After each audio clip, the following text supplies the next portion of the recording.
he put his hands inside my throat that had been cut, and he squeezed as hard as he could. Everybody in the house was dead. I'm bleeding to death, and every time I tried to do anything strenuous, I bleed more. My fingers were gone. Rats had come down and had taken my fingers and were fighting over them. He just had this terrible, angry look on his face, and he was there to kill me. I knew it.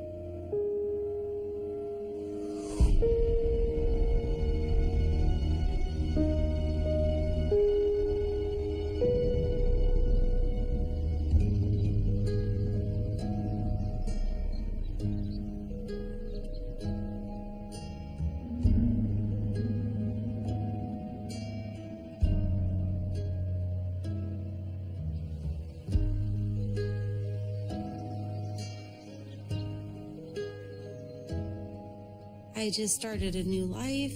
I was very happy. I had my own room in this big house with all these creative people. Eventually, my roommates introduced me to their friend, Brad. And we started dating, and we just became inseparable right away.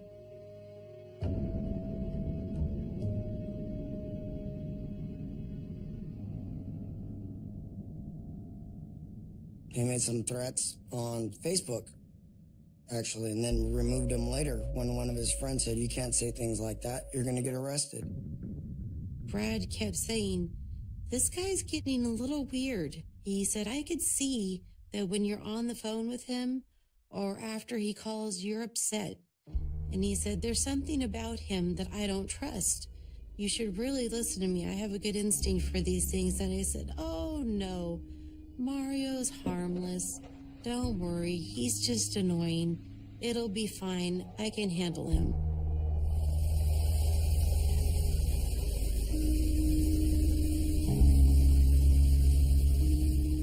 My two roommates were in the house. I had a female roommate in the house. She just got off work. And a male roommate in the house who was probably sleeping. About a minute or two into my shower, I heard this loud popping noise, and I heard my roommate yelling, and I couldn't understand what she was yelling because the water was too loud. I heard the roommate screaming, and that was when I stood up, and I heard gunshots. At that point, I realized there was a shot going off right by where Shaunna was naked, taking a shower and vulnerable. I came out of my bedroom and turned to the right and looked toward the bathroom where the shot had come from.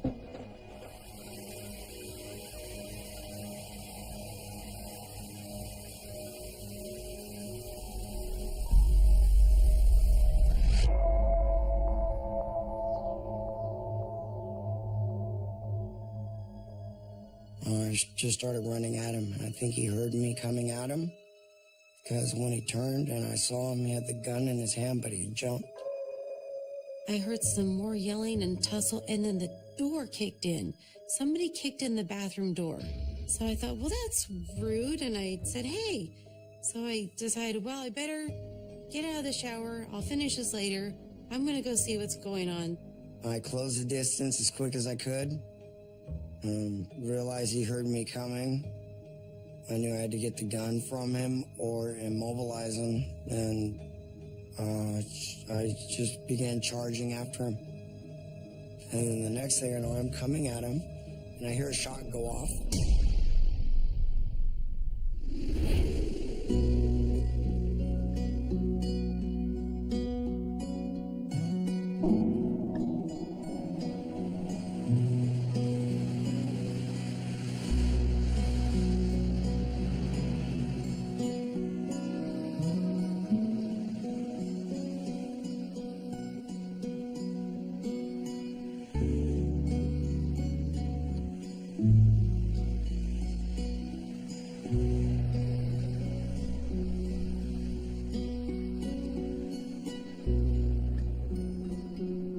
were several cars behind me, and I was watching them.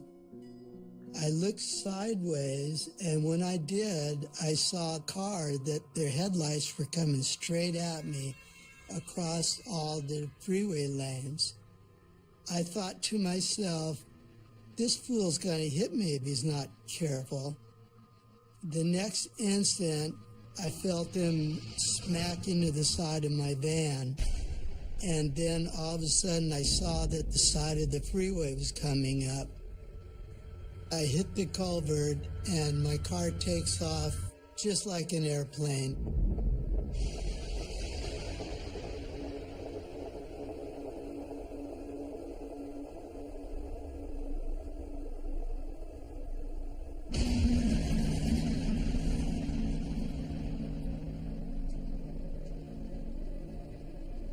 I was laying face down on the ceiling, and I couldn't pull my arm out.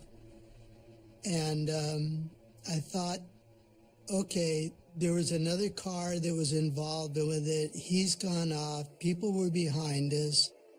And I thought, well, I'll honk the horn and get somebody over here. So I reached up above my head, got to the horn button, gave it a big, long pull, and thought, okay, there, now I've got help coming. After a while, my hand gets tired from being up there, and I can start hearing the horn get weaker and weaker.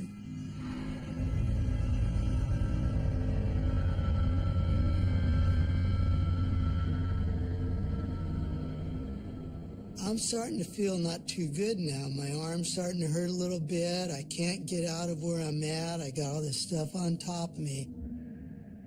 Can't figure out why I can't move my arm. And also, I'm inside my car, but I saw that there was a bunch of tree branches and leaves of the tree. And I thought, you know, I'm perplexed. I can't figure out what's going on here. As it became more light, I noticed that there's a hand sticking out of the tree branches. And when I saw that, I thought, oh my God, you know, I've killed somebody. I felt terrible. I thought I'd killed somebody because I reached out, I grabbed the hand, it felt cold, and I shook it, and I said, are you okay? Are you okay? No answer.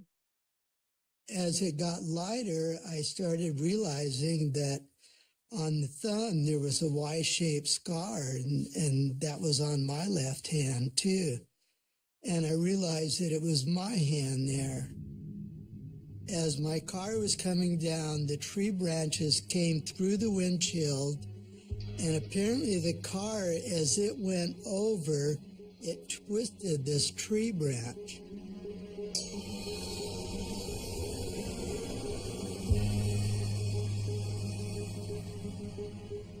My forearm was literally bent in a half circle inside of these tree branches. The weight of the van was on the tree branches, and the tree branches had my arm.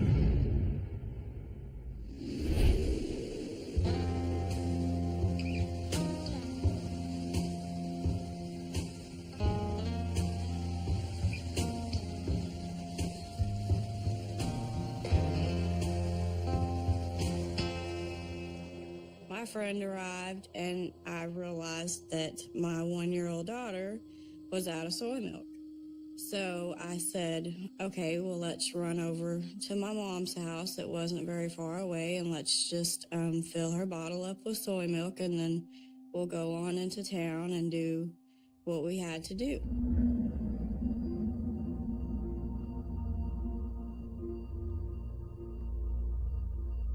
I pulled up to the house, about 10 feet away from the house. I told them that I would be right back. As I opened the front door, I seen that there was a man in the house.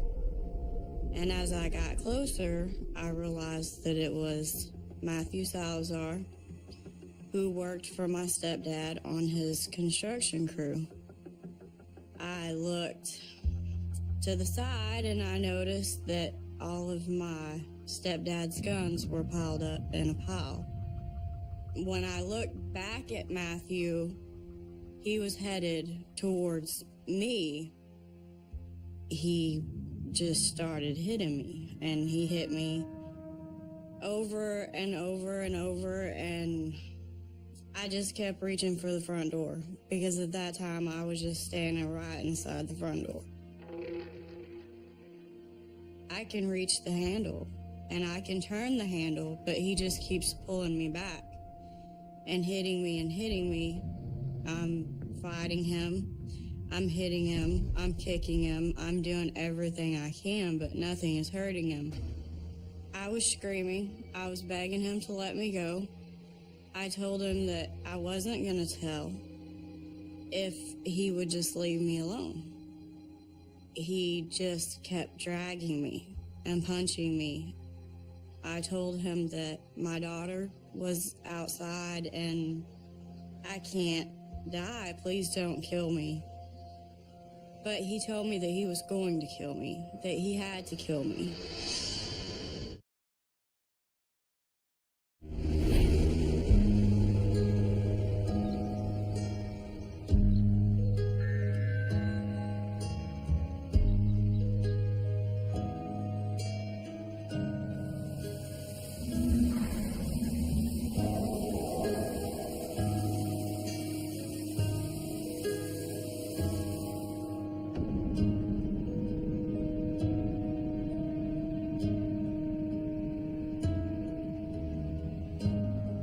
A bullet went through my arm here, out the back, grazed my chest because I was currently in motion toward him. I grabbed him.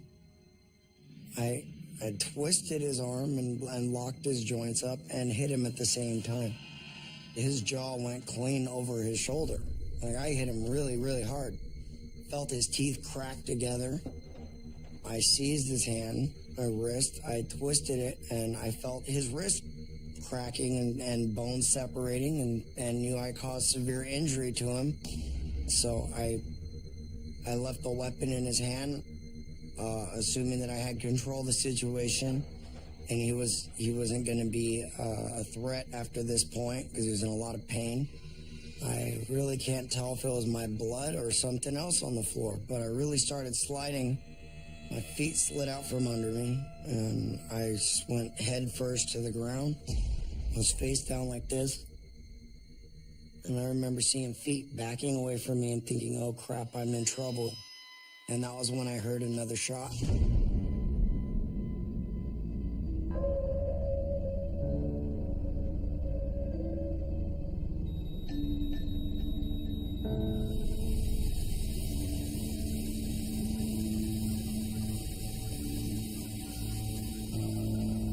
The smoke alarm is going off and nobody's turning it off, so obviously there's still a problem. So I turn off the shower, put on a towel, step outside, and then I turn around and Mario's there. He just appears out of nowhere. And I'm like, whoa, what's Mario doing here? He shouldn't be here. I don't understand. Mario. Well, wait a minute. He looks mad. And then I feel this impact and this burning sensation. And I realize I've been shot. Mario has a gun and I've been shot. And I fell down from the force of being shot. And that's when I knew he was there to kill me.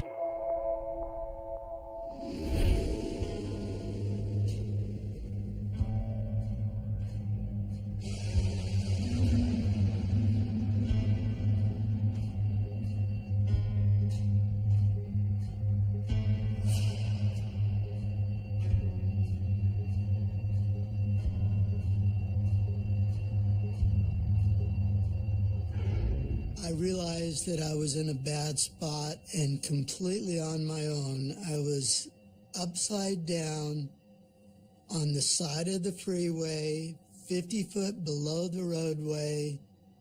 My arm was wrapped around a tree branch, and there was nothing I could do about it.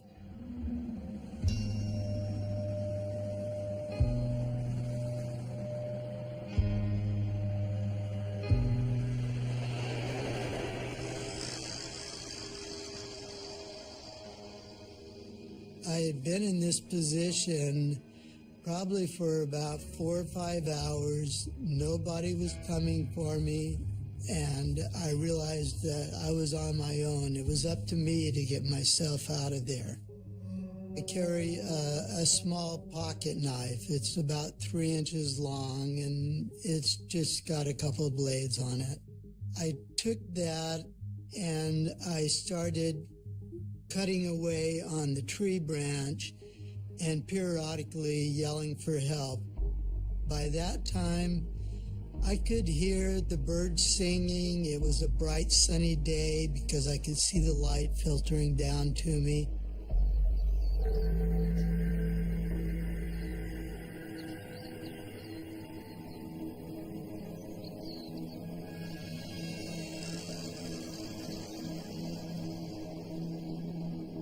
The pain was just incredible by that time, although I was starting to make friends with it almost. I just would accept it and say, thank you for telling me that you're still hurting. I was pretty desperate by that time, late in the afternoon. I was worried sick about my wife and what she was going through, waiting for me to show up. And I'd been in so much pain and so much worry about, what was my wife going through, that I was almost dead, I felt like. And this pain in my arm, it almost felt good because it made me feel alive again. And I was sure I was going to die at that point.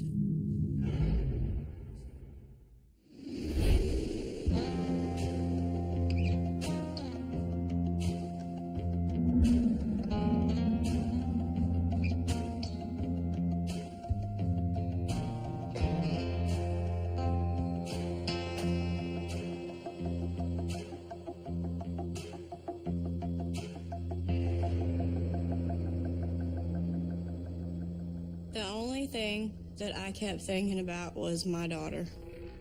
And I fought to do everything I could to get to her. I would kick, I would hit, I would do everything, and he just kept dragging me. I couldn't see a rage in his eyes. It was more of just a blank. I fought him. I hit, I kicked, I screamed, and we ended up in the bathroom. He pulls out a knife, and it's a black serrated pocket knife about that long. I begged and I pleaded to please let me live. I won't tell on you.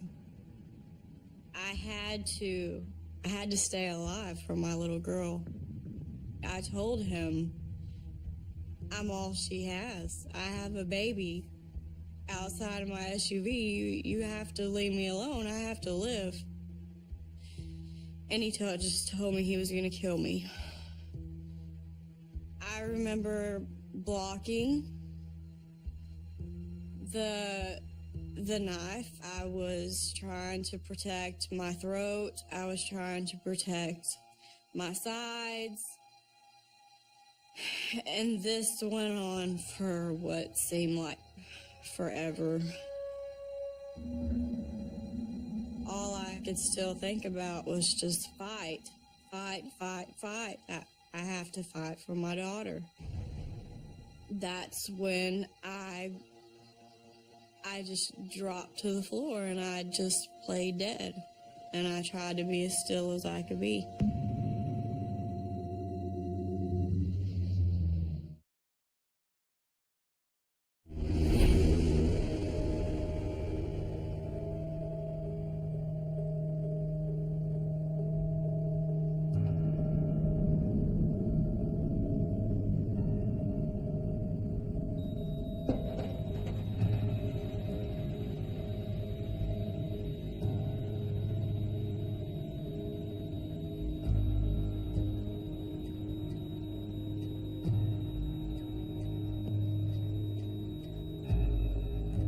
I couldn't get out. I was trapped in a corner, and he was in the way of the doorway to the kitchen and the doorway outside.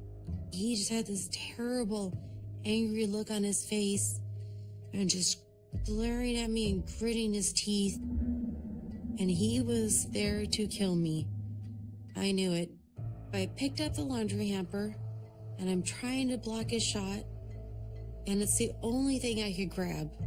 There's nothing else in the laundry room, and I'm just doing this, and he's trying to aim the gun, and he's trying to shoot me again, and I'm doing this, and he's only like 8 feet away or less from me.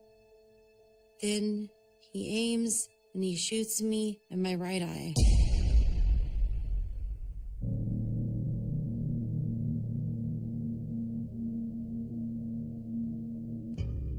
When I first got up, I heard nothing, no one moving, no sounds. I assumed everybody in the house was dead and that I was the only one alive. I had blood squirting out of my head, and I decided to plug it with my finger because every time I would take a breath in, blood would squirt out, and I would feel more lightheaded. So I recognized it as something, it was me bleeding to death, and I wasn't going to do it.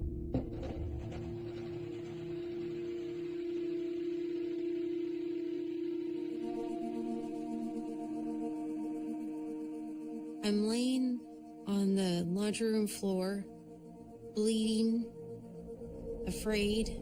I've just been shot in the head twice. I don't know what's going to happen next. And he's still there. And I hear him say, "Now we die together."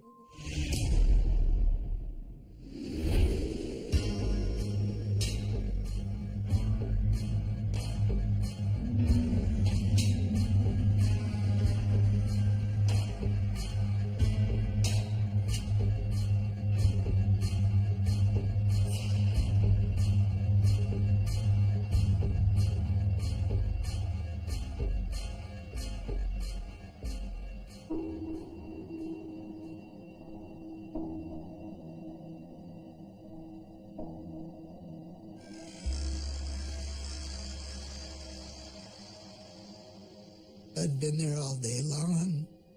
Nobody had found me, and I'd been fighting really hard not to pass out. And I decided, okay, I'm going to pass out and just get out of this.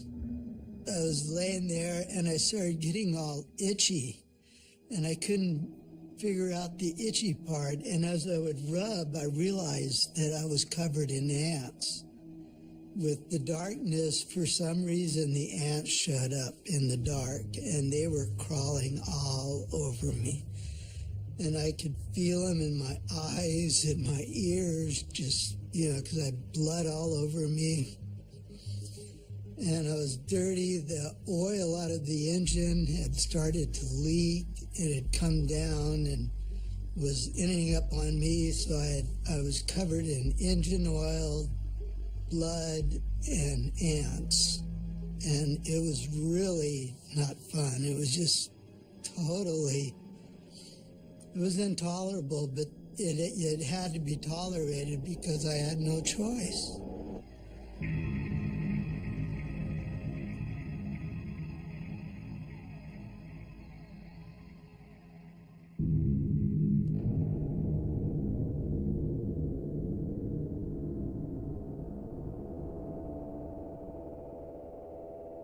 So on Sunday, as the day progressed, thirst became a major issue.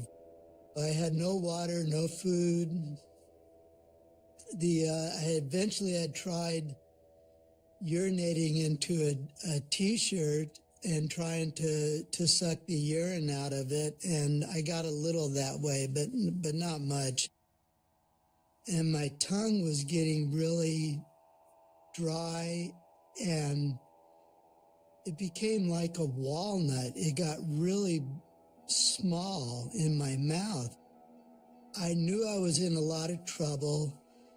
I knew I could die. I figured I would die if I didn't get out of this, because I was obviously not getting any help.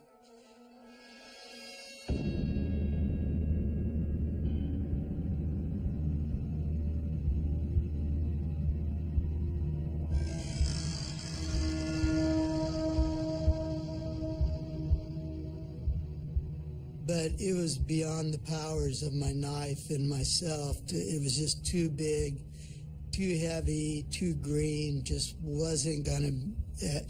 I'd only gone down a ½ inch of the close to 3 inches I had to cut. So I thought, well, maybe there's another way to get out of here. It's getting late in the day.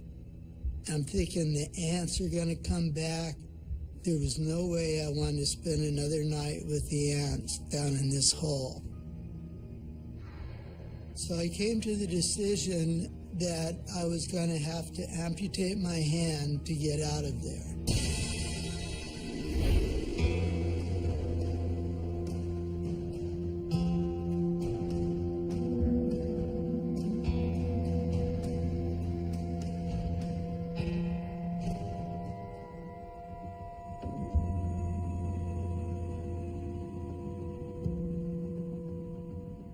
My throat had been cut all the way around. He had basically tried to decapitate me. He told me that he was going to kill me, that he had to kill me.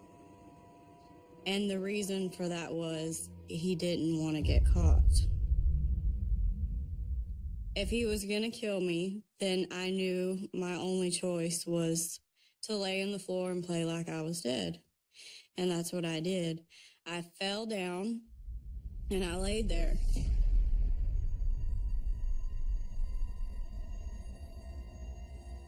I could hear his footsteps as he walked out of the bathroom and around the corner. I thought that he was a ways away, maybe in the living room. And I jumped up and I took off, and I was slipping in blood all over everywhere. I ran for the back door. I thought, if I can just get to the back door, I'm just gonna hit it. I'm just gonna hit it, and I'm just gonna run. And right as I got to the back door and went to grab, and I just thought, it's all fixing to be over, here he come right behind me. He grabbed me from behind, and he turned me around, and he put his hands inside my throat that had been cut, and he squeezed as hard as he could.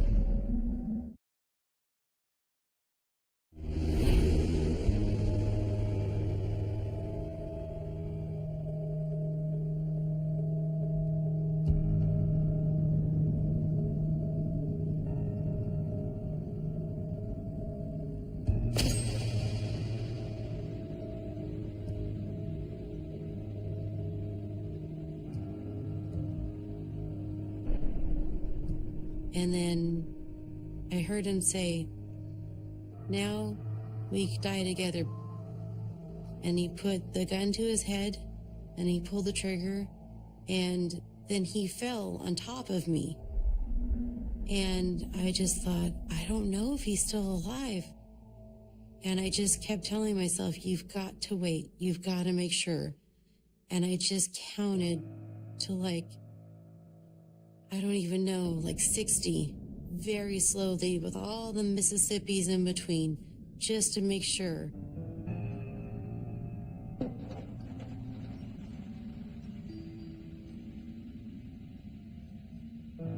So there's gunshots.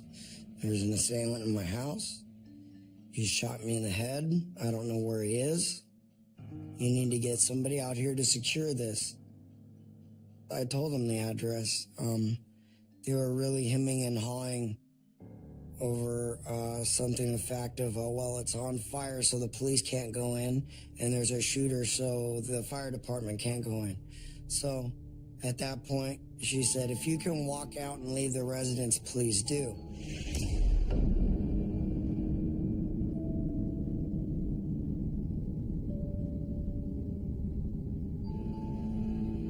And I just waited until I didn't feel him at all. I didn't feel him move. I didn't feel him breathing. I'm hoping he's dead. So I shrug him off of me. I pull myself up on the dryer, just clawing my way up, and blood all over me and very slippery and naked and wet. And I found a trail of blood that led to Brad in our room, and he was sitting there trying to plug the hole that he had in his head from being shot that was squirting out blood. And I was so happy that he was still alive. I looked and I saw Shaunna on the floor, naked, covered in blood, unable to walk, trying to pull herself along the floor. It wasn't a feeling of relief of, oh my God, she's alive. It was more of a feeling of dread. She's gonna die here on the floor before I can get her out, because I'm bleeding to death, and every time I try to do anything strenuous, I bleed more.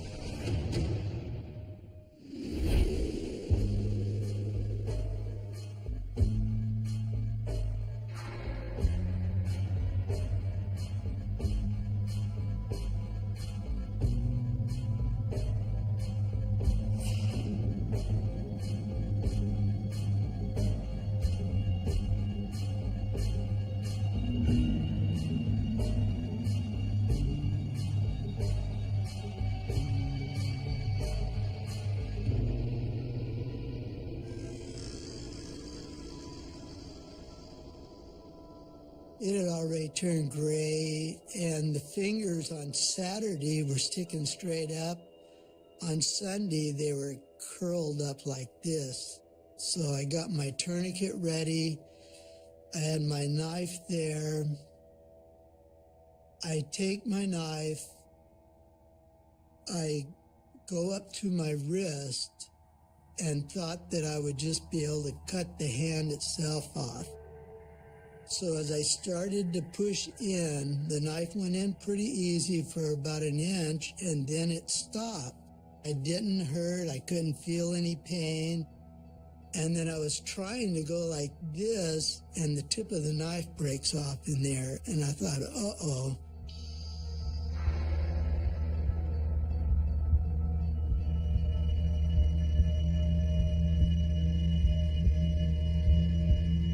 I thought, okay, if I can't cut the wrist off, maybe I can cut the fingers off.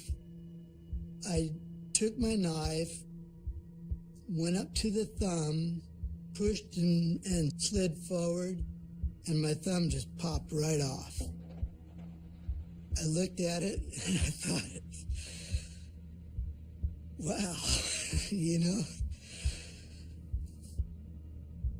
And I went to the pointer finger, and it was the same way. It just came right off. So I just kept going. As I finished with amputating my fingers, I had put them all in a little row right alongside of me there. You know, I was just going, wow. So anyway, I think I'm free. I just braced myself, and my whole body was just pulling as hard as I could to pull my arm out, not even budging. And I thought, okay, well, maybe I can cut it off at the elbow. As I started to cut on my elbow, I heard a bunch of movement, and I looked over, and my fingers were gone. Rats had come down and had taken my fingers and were fighting over them.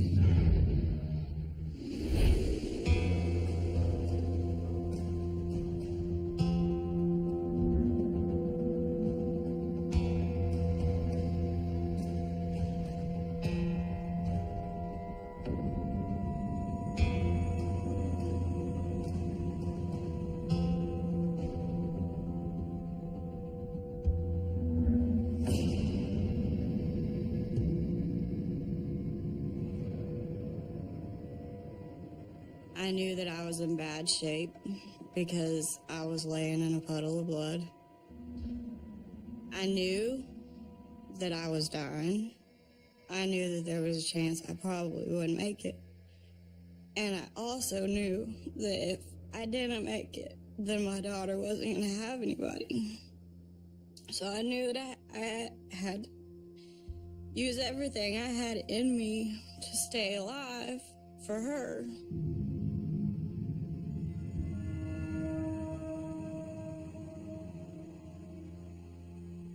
I was able to push the buttons, 911.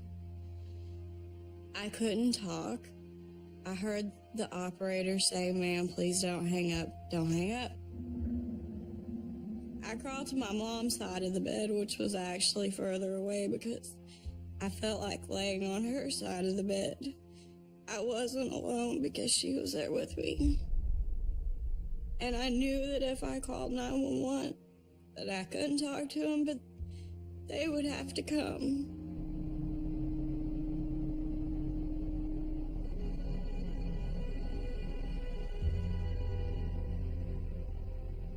I heard a horn keep honking, and it was my friend in my SUV. I thought in my head, just, please stop, please come in. I wanted her to come to me, just so I could have somebody to hold on to. But she didn't. And then I heard voices. And a volunteer firefighter come in, and the first thing he did was he grabbed me and the blanket that I was laying on. They picked up the blanket, and then my head fell back, and that's when they noticed that my throat had been cut. There were voices everywhere. I know people were asking questions, but I couldn't talk. I hurt. And I heard one of the nurses say that she's not going to make it.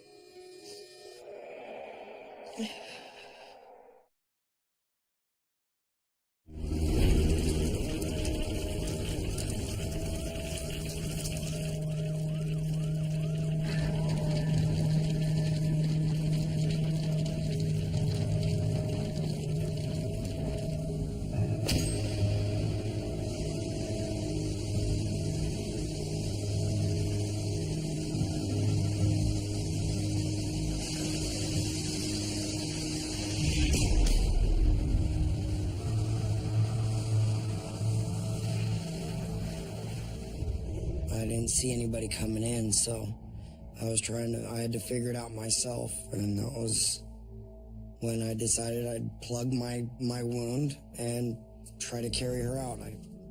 I had to get her dressed because she was naked. And he said, "You have so much blood. There's so much blood." And he said, "Okay, we have to get out of the house. It's on fire." He put a shirt on me. He put some sweatpants on me, and he picked me up. The thing was, as soon as I picked her up, the string started shooting blood out of my head again. So I had to plug it with my finger and carry her out. I started out the door with Shaunna, and there was a SWAT officer staring me down with an MP5 aimed at me. I started to pull him back into the house that was on fire because I was just afraid. I was confused and in shock and afraid, and more men with guns. He probably thought I had a gun because I had my cell phone in my hand and had Shaunna under her arms. He probably thought I was the assailant and was perpetrating a hostage situation right out front. So at that point I told him, it's my damn phone. I threw it down. I said, "I've been shot in the head and in the arm, and we have multiple gunshot wounds. You show me where the damn ambulances are now."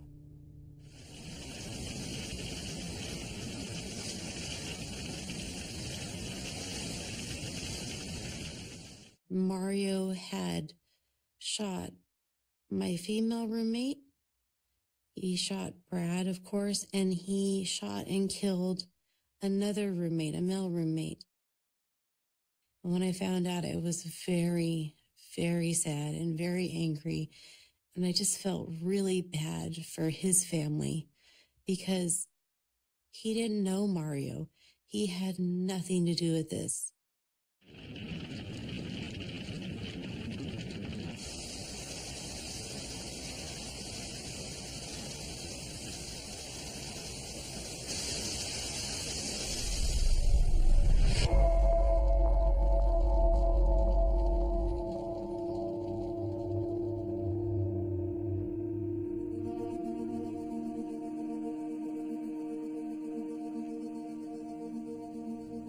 And he blamed me for all of his problems. That's why he came after me. The other people just happened to be in the house. And that somebody was killed just because of me knowing Mario was horrible, is horrible.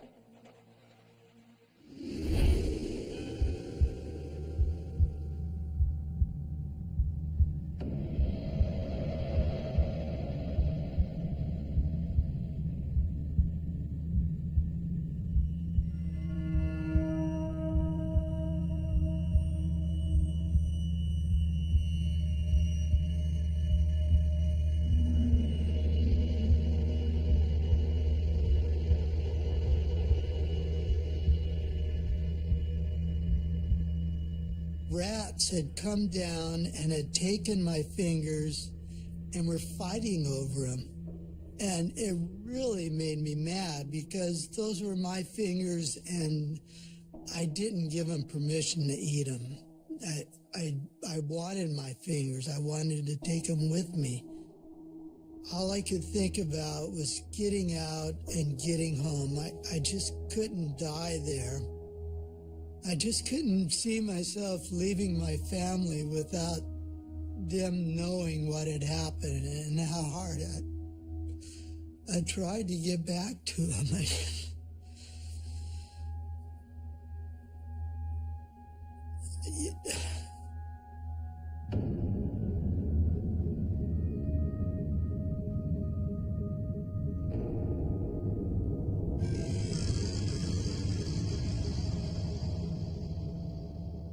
I'd take my knife and I put it up against my hand and I push it in, and as it went in, I thought I knew pain before that. It was like a bright light went off in my head. It was so, I can't even describe what it felt like. So I cut down and I started cutting around trying to get into the elbow joint. I couldn't get past the bone. I knew I couldn't cut through the bone, so I decided to take it off at the shoulder. At that point, I took the knife, I shoved it into my shoulder and passed out. When I came to, I couldn't find the knife.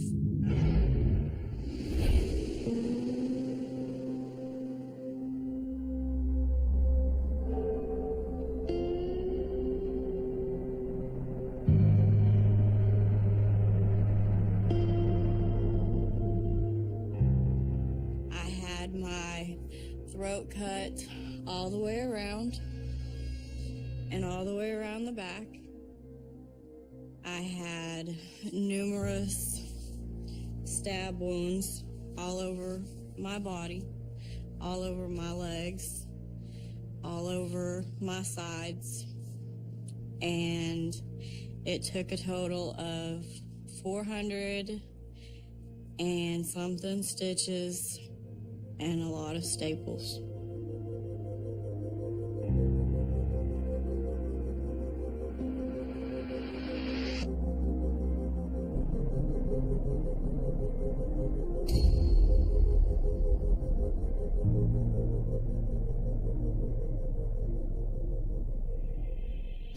He didn't look at me, but just seeing that face was a face of horror to me.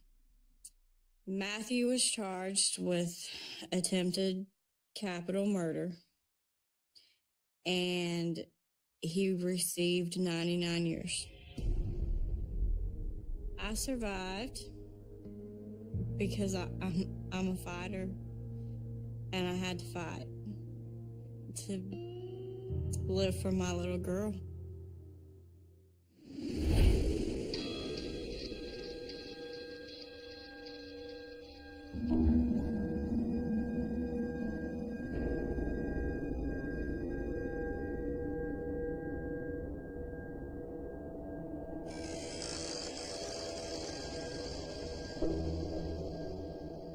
Monday dawned, and I realized that I was still trapped in my little cave there.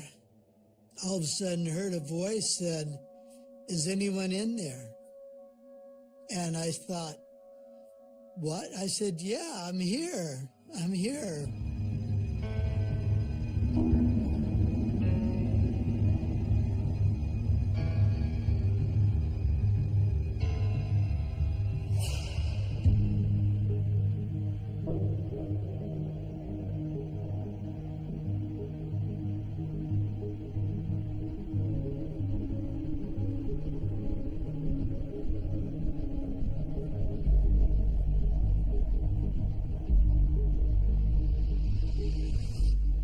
At first, they tried to save my elbow because it's very important for a prosthetic, but my forearm, from the lack of circulation, was dying and was fact dead. It was necrotic. And there was nothing they could do. They left it on for about 2 days, took me in and amputated my arm. When I first saw my wife after the recovery room, I could hear her talking, and I didn't know if it was a hallucination. And I looked up, and she was there, and she said, "Can I touch you?" And I said, "Yeah, touch away. Here I am, you know." Just seeing her again, just, kind of made it all worthwhile. I was really happy I lived.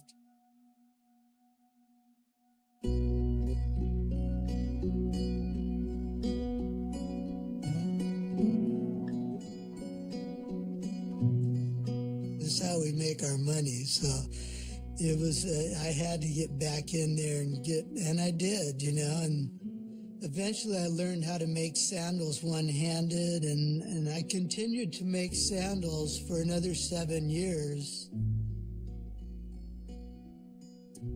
I survived because I just couldn't stand the idea of leaving my family alone without me. I never wanted it for myself. I wanted it for my family. The family is what got me through this. It was my driving force.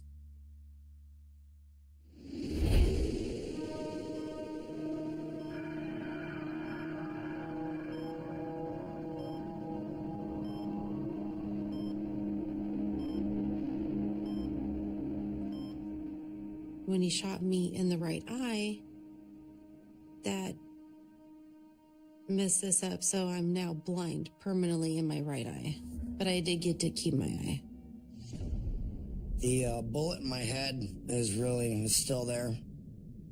Suffer facial paralysis from it occasionally. Different nerve pain. Not a lot of pain every day. I just learned to try to live with it. Brad is my hero because I don't think that I would have even made it out of the shower if Brad hadn't interrupted him and had that struggle. I don't really feel I'm a hero. So to me, it's something I just take for granted that everyone should do, and a code of conduct everyone should have. I survived because Brad interrupted Mario when he kicked in the bathroom door and he broke his jaw. And again, when Brad picked me up and carried me out of a burning building. I survived because I'm strong.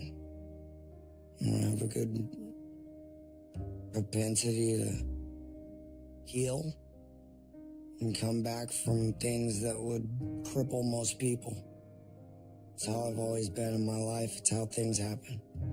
Had a lot of accidents, a lot of guns pointed at me, a lot of different stuff. It's just the first time it ended up on the news.